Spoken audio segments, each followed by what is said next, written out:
You did everything right. You paid your bills on time. You kept your credit card balances low. You didn't apply for every card you saw. And now you have a 750 credit score.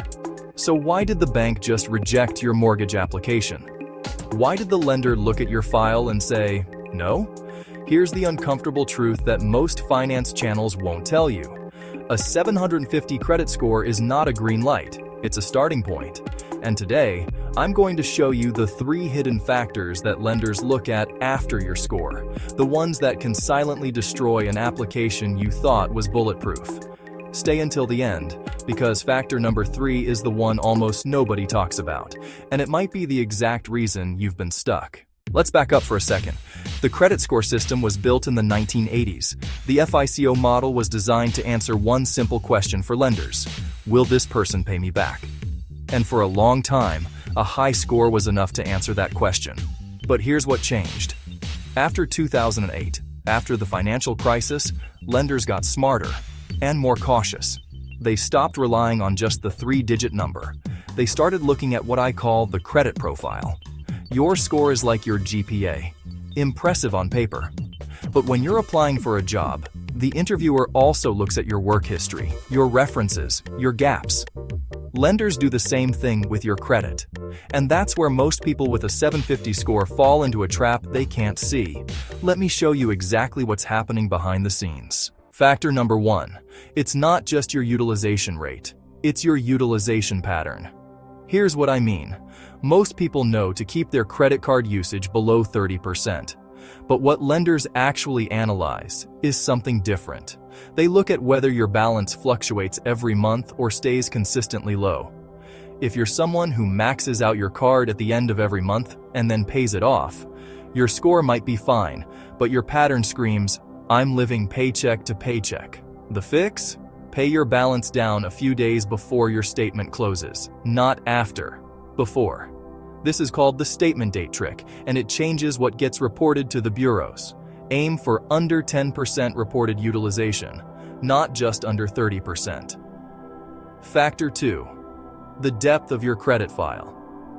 A lender doesn't just want to see that you have credit. They want to see that you've managed different types of credit responsibly over time.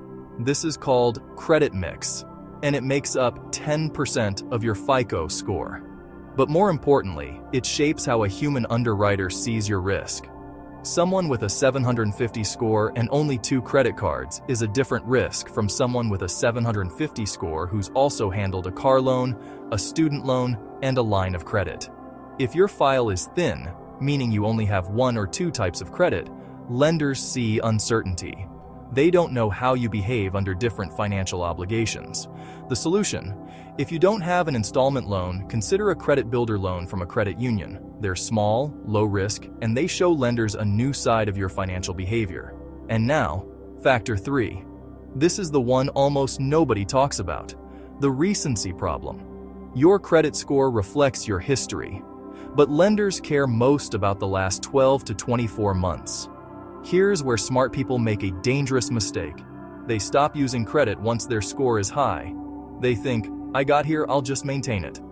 But if your last significant credit activity was 3 years ago, your file goes stale. Lenders don't see an active, responsible borrower. They see someone who fell off the radar. The fix here is simple but counterintuitive. Keep 1 card active every month, even 1 small purchase. A subscription, a tank of gas. Pay it in full. This keeps your file fresh and current.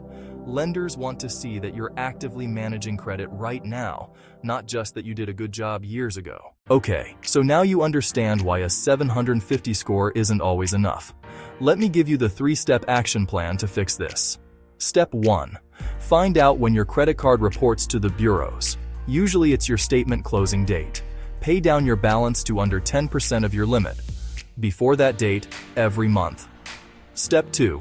If your credit file only has credit cards, add an installment loan. A credit builder loan is the lowest risk way to do this.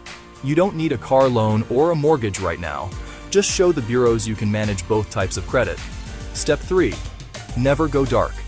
Pick 1 card, use it every month for something small, and pay it in full.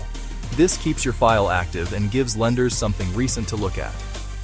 Do these 3 things consistently for 6 months, and you won't just have a 750 score.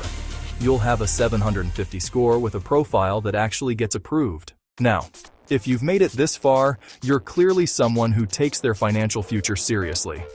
So let me ask you something. Do you actually know what your full credit profile looks like right now? Not just your score, your full profile. If you don't, I'd recommend pulling a full credit report. You can do it for free once a year at annualcreditreport.com, the only federally authorized site. Or if you want to monitor it in real time, I use Credit Karma, Experian, etc. Link in description. If this video helped you understand something you didn't know before, hit the like button. It tells the algorithm that this information is actually useful and helps more people find it.